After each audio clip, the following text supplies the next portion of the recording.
I do have Precious Semevo and Natalia Kwanza for Western Region, Precious for Bono Region, and I'm taking all of these notes. We'll go region by region and talk about these constituencies. Precious, what can you report?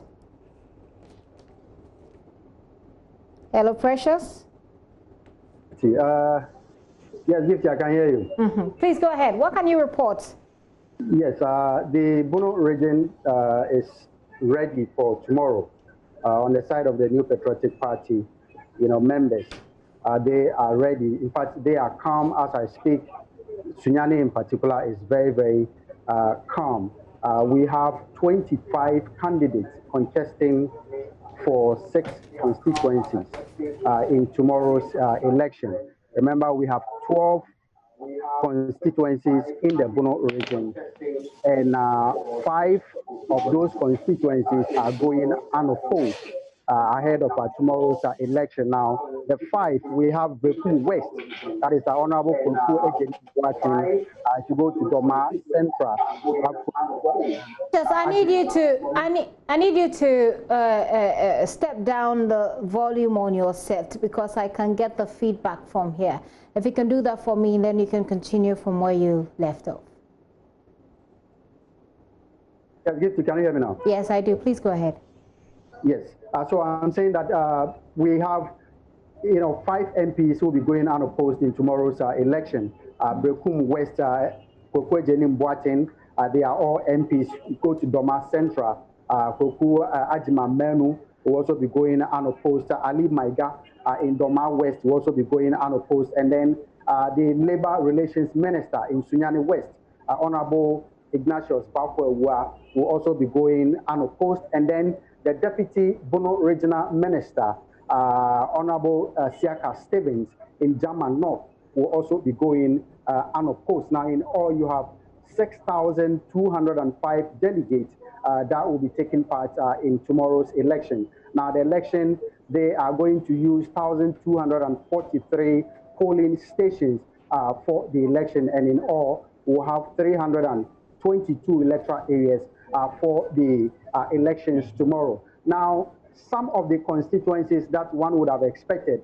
a lot of excitement and attention, fortunately or unfortunately, those candidates and incumbents will be going unopposed, particularly Doma Central, Sunyani West, but as well as German North.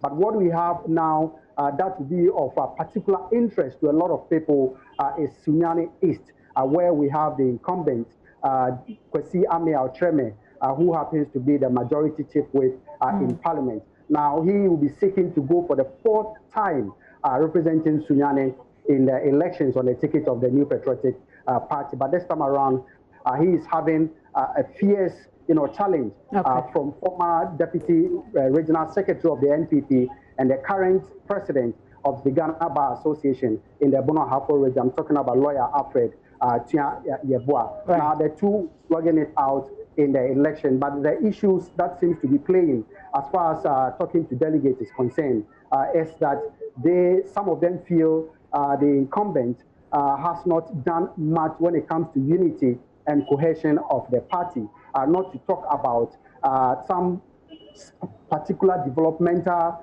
projects that they expect the MP to have engineered. And they are also using something that he said some 12 years ago against the late J.H. Mensah, that he has been the MP for quite too long, and it is not a family seat, so he will have to step down for someone to come in. It appears the same thing is being used against him because he has been there for the 3rd time, and he's hoping to go for the 4th time, and that is the issue. But Gifty, a while ago, Afretwan Yeboah's camp released a statement, cautioning delegates not to endanger themselves, to allow themselves to be camped by any aspirants ahead of the elections tomorrow. Now, he is urging them that they should remember, though the election is important, but their lives is also important because of the coronavirus situation that we are dealing in Ghana and then.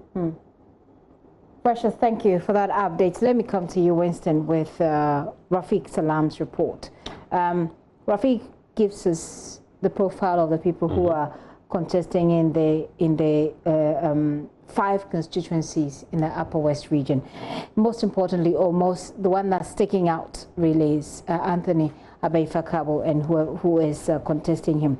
What do you see from the dynamics in the Upper West region? Well, from the dynamics, it's very simple, and based on what Rafik said, and also based on the reports that we have, it's going to be, an easy win for Anthony Abeifakabo. Why so? Well, because if you look at, he's facing the man whom he beat by almost 540 votes in the last, primaries. Now, Deputy Roads and Highways Minister, and the fact that, he's done a lot of things within his constituency. He stands a better chance. The challenge for Anthony Abeifakabo would be how he's able to maintain the seat. Now, the Laura constituency, in fact, the old Laura Nandom constituency, has a very unique history. The fact that in 2008, when Ambrose Derry beat Dr. Kubwoto to become the MP for, Laura Nandom, a certain Bid Zidane contested on the ticket of the DPP then, polling about 1,800 votes. DPP broke up from the NDC, denying Dr. Kumbo the chance to win. Bid Zidane in 2016, so in 2012, Ambrose Derry then goes to the Nandom constituency following the splits. Anthony Abeifakabo goes to contest the Laura seat and loses to Abu Samson. Now, Abu Samson is beaten in the primaries of 2015 by Bid Zidane. Bid Zidane polls 7,400. Anthony Kabo polls 8,700. But there was an independent candidate, then incumbent member of parliament, Abu Samson, polling about 5,600 votes. What that means is that if you add the NDC's votes then, because Abu Samson, the incumbent, decides to go independent, you're looking at 13,000 votes to, Anthony Kabo's 8,700.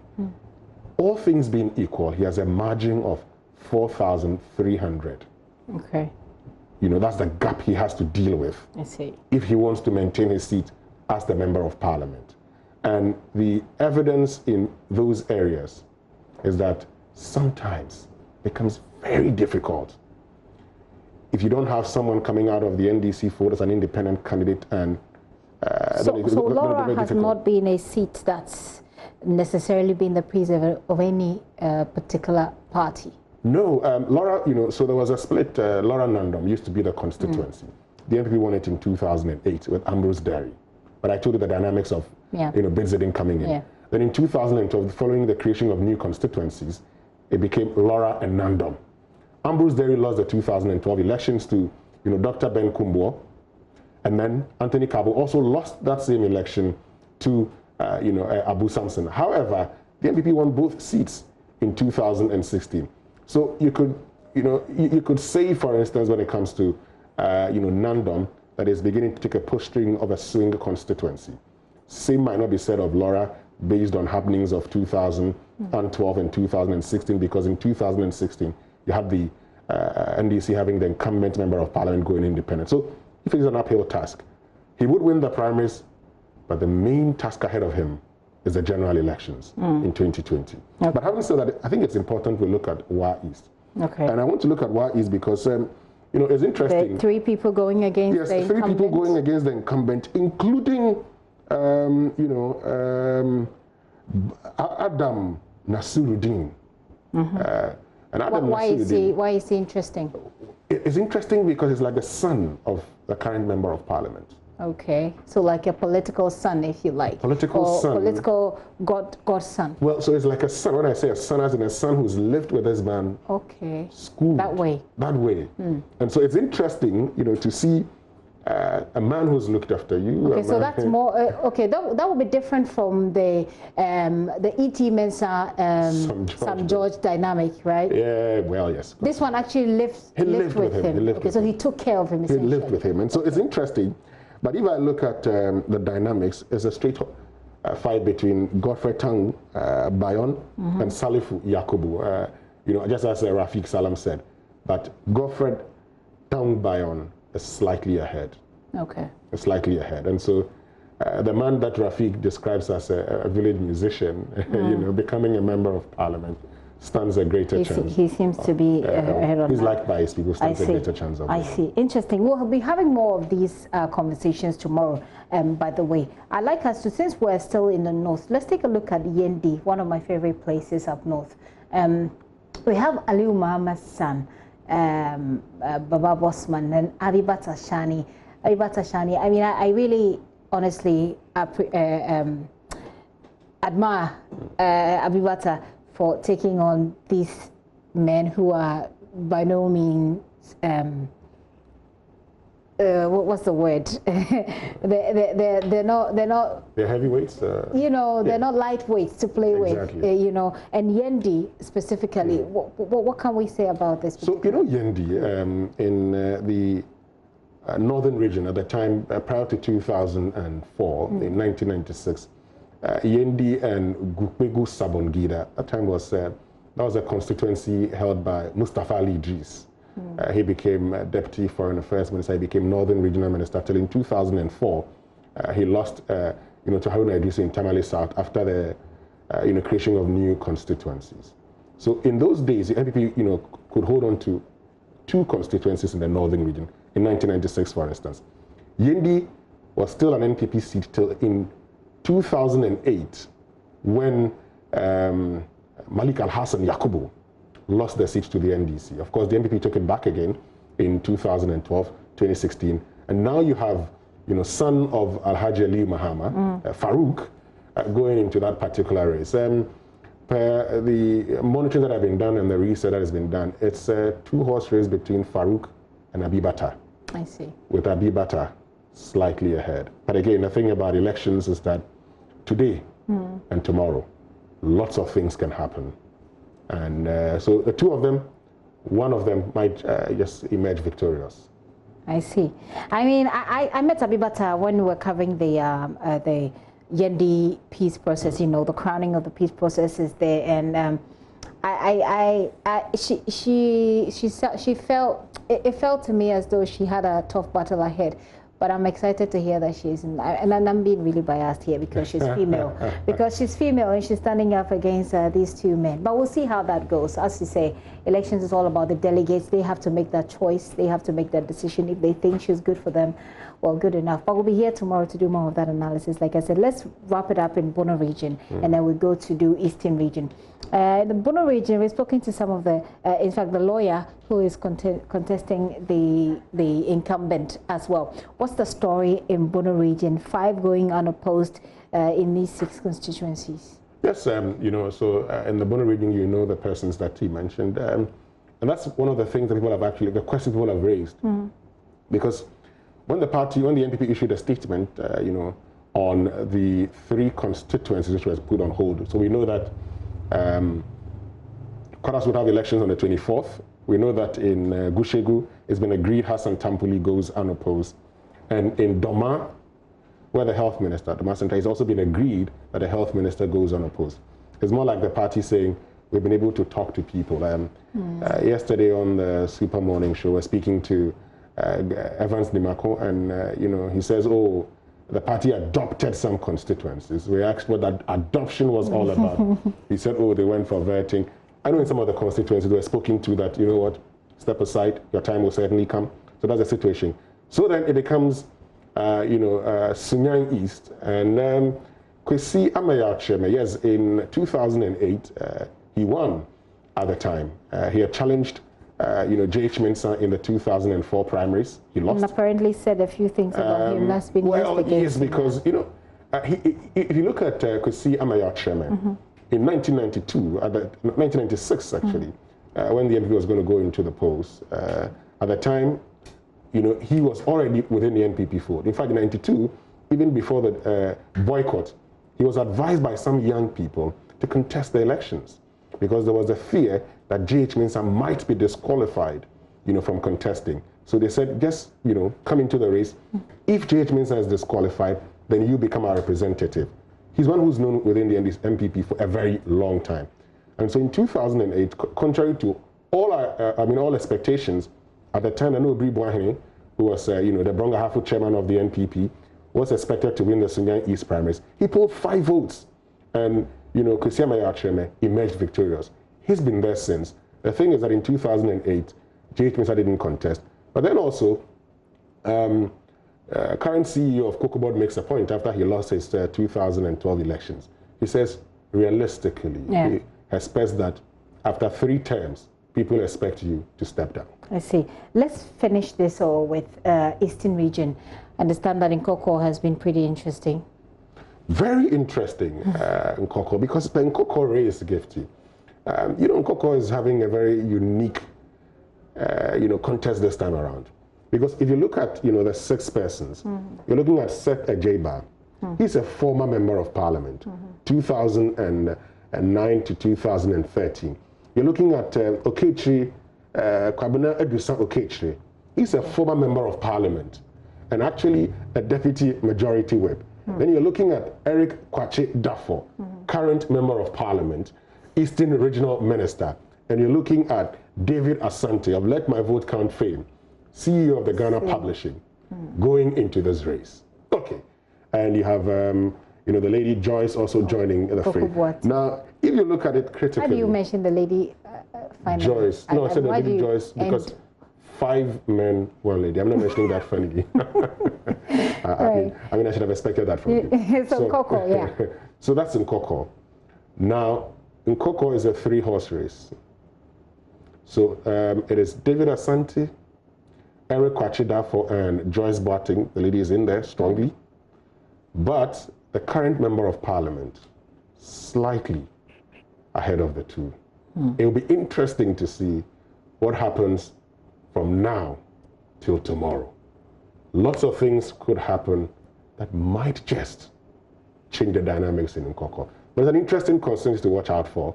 6 persons, 2 former members of parliament, 1 incumbent, and a CEO of a state institution battling it out.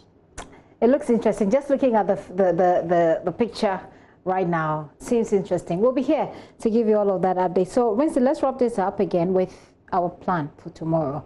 What should people expect from us in terms of our coverage tomorrow? Well, people should expect the best. I am here. I'm going to be an anchor myself, but if I am doing this analysis, then what it means is that the persons that are going to be joining us as our analysts will do better analysis than I have done. So it tells you what to expect. We're starting at 7 a.m. Till all the results are declared. Okay. So until the last result is in, we're not ending our coverage. And we've assembled a team of great experts and analysts who will be joining us. So from 7 till when the last result is declared, you can trust that we'll bring you everything you need to know, all the analysis about the NPP,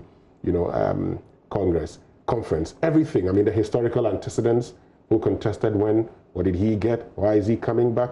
For instance, if you look at New Drabing South, it's going to be a keenly contested one this time around. Still, as of now, it's still unclear who's going to win. Would Dr. Makesibe Yeboah be a 3rd-time lucky? Would, Michael Berfi be a 2nd-time lucky? These are some of the things that we're going to go into. We'll look at all the antecedents and everything. It's a must-watch coverage. So tomorrow, here on your election headquarters, we start at 7:30 a.m. 7 a.m. 7 a.m. If you want to make a date with us, just a quick couple of your messages. Bas Joseph from Kumasi says, I find it difficult to understand why in this country we are in COVID-19 and people are going to form a queue to vote for parliamentary candidates. I am totally scandalized. Our leaders do not think about us at all, he says.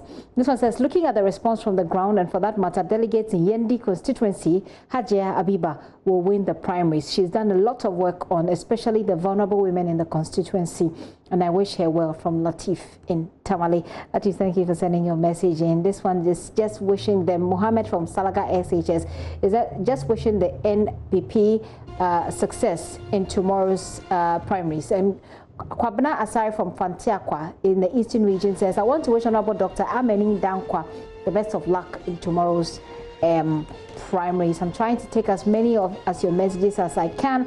Asenso Boache is already chosen. The name is still sounding in the ears of we the delegates. The law of karma is in due course. It is finished. Bantama Aprekutufor, aka Tarzan. Let me do the final message. This one says, Gifty, we are, okay. This one says, Gifty, NPP has been a disappointment to us. See, they are not observing the COVID protocols. No nose mask, no physical distancing among them. I hope Mr. President is watching them and will apply the new EI 164 that he signed. If it doesn't apply it on these people, then we have a big problem as a country. Mr. President, Ghanaians are watching you. Charles from Cape Coast.